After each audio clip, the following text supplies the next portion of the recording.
So we're continuing on with this discussion about grievances and how it can foster rebellion, or why we think it might be a driver of rebellion. And I kind of poked a little bit at the idea of frustration aggression and said, it's got some limitations.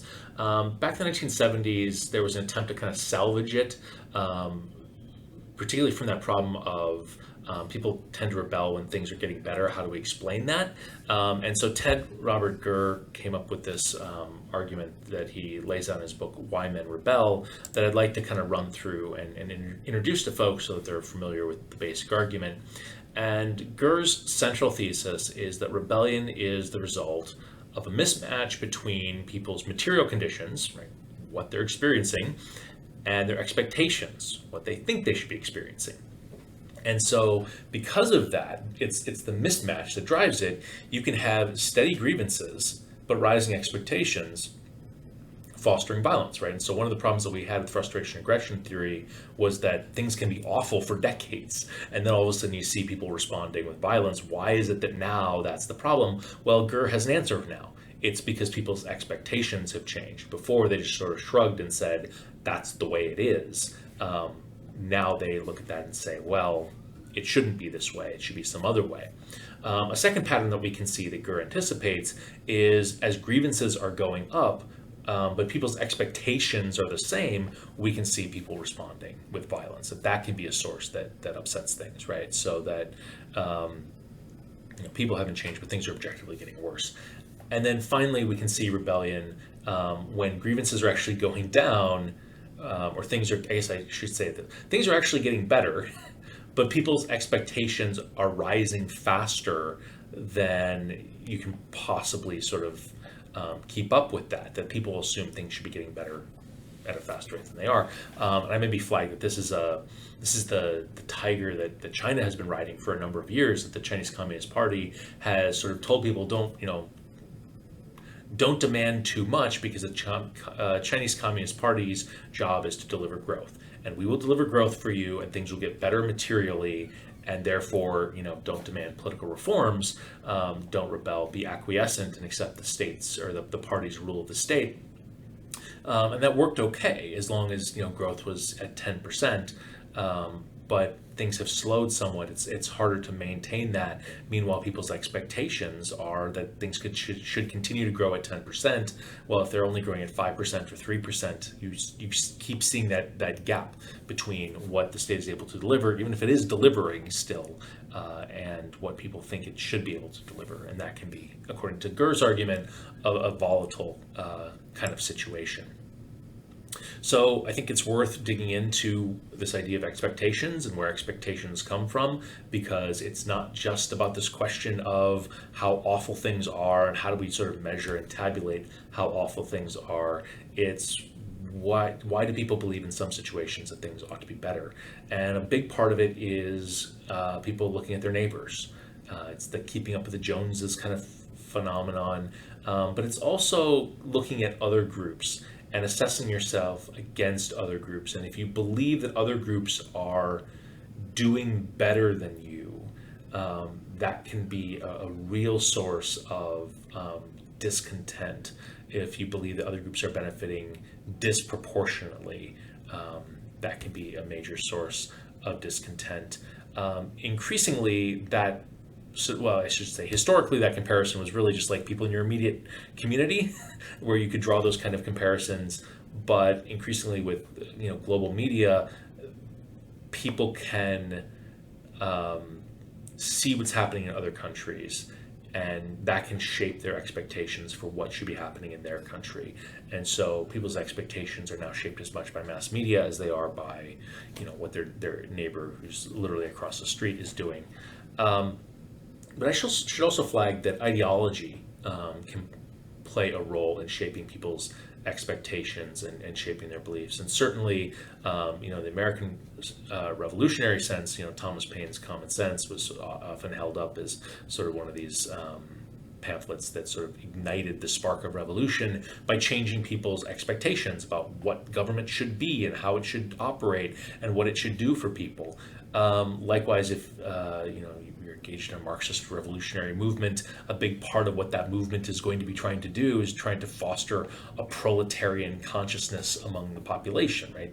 The idea that you should foster this sense among the population of grievance through the idea of exploitation, and seeing that exploitation in ways you might not have recognized it before in the economic and social relationships that sort of undergird society. A big part of that kind of a revolutionary movement is to create that sense of awareness that can foster resistance and rebellion.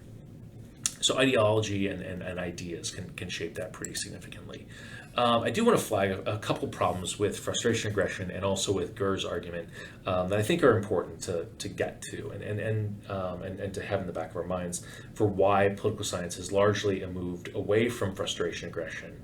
And even Gurr's attempt to sort of salvage it, while I think it's insightful, I think most political science has kind of moved to a slightly different way of thinking about some of these same questions. And so one of the problems with frustration aggression is that it's an argument that's built largely around rage, right? This idea that I'm angry and that's what's motivating me to engage in violence. And maybe, possibly, you could argue that a riot fits that model, although I'm skeptical. I think a lot of riots are actually less about rage and a lot more about political organization. And I think there's quite a bit of political science data to back that up. But a civil war certainly isn't just a moment of anger and rage. It's a sustained effort in which people are engaging in strategic activities, secret activities. It's planned, it's systematic, it requires cooperation and coordination, and people who are hotheads actually are not particularly welcome in the early stages of civil war planning because they're potentially dangerous to sort of internal group security, right? So this idea that it's all this emotional thing, I have a hard time squaring with the practicalities of launching a rebellion. There's also this sort of open-ended question about whether or not groups themselves can be frustrated, right? So there's a lot of talk about groups, particularly within Gurr's argument, but frustration is felt at the individual level. I am frustrated. Is it possible that my frustration can just sort of be added up collectively, and we can sort of say the group is frustrated because lots of the individuals are frustrated? Maybe, but we also still have to overcome this collective action problem of many people in the group are frustrated. Now we need to do things, pool our resources to acquire guns or to finance a militia movement or to, quit our jobs and hide in the jungle or the mountains and train to take on the state. Who's going to do those sorts of things? Does frustration actually help us when we're talking about frustration at a group level, convince me as an individual that I should abandon my job and my family and everything that I have built in my life to go be the instrument by which the state is overthrown in the pursuit of alleviating the grievances of my group? It's a bit more of a jump than I think most people are willing to make. And we still don't have an explanation for why you would target the state, right? That again, the theory is that people lash out, not that they lash out correctly. This is a theory that maybe is better suited to explaining why people, engage in bar fights than it is why they engage in, sustained, systematic campaigns of violence that are required to get to the level of we have a war.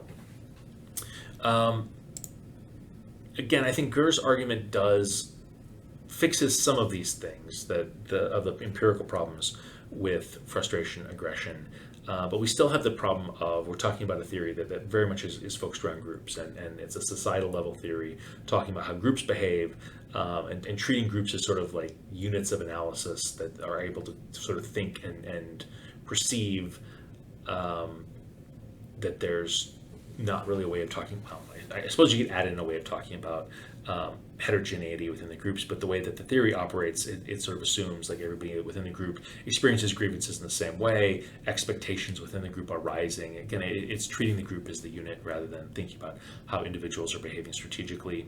Some people are fine making those sort of theoretical jumps and simplifications, other people are not. But really, we're left with this basic problem that within frustrated groups, it is oftentimes those who have the most opportunity, who have the most resources that lash out. It's not the folks who are objectively the most frustrated.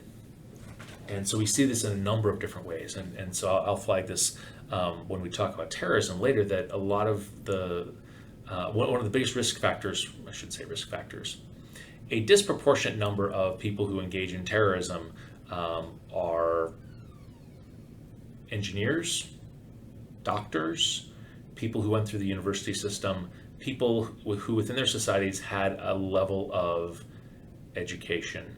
And if I was going to try to apply Gur's argument to those individuals, it would be that those individuals had expectations for what was going to happen in their life, and they were successful up to a point, and then found that they couldn't break into that sort of upper level of society. They got thwarted at some point, and it was that gap that potentially tripped them toward violence. Maybe that's a way to salvage Gur's argument a little bit. We'll talk about that again, and we'll revisit that problem again of it's people who seem like they're actually maybe not quite to the elite level, but a step or two below that elite level, who seem to be sort of the instruments of rebellion and the instruments of violence. And I think that leaves open this additional question of, why is it that some people do lash out with violence and others don't? If it's not just that you're the most frustrated, or maybe another way to put it is, there's lots of frustration out there, there's lots of grievance out there. What is the thing that combines to trip one person toward violence and not another? And I don't know that we can get there with Gur's fix, and I don't know that we can get there with frustration aggression, but we will pivot to a new set of theories looking at resource mobilization that I think do a better job of explaining why we see grievance trigger violence where it does, and why we don't in other situations. And we may even come to a point of accepting or considering maybe that grievances actually are not all that important in this story, and that there's other things that end up being more so.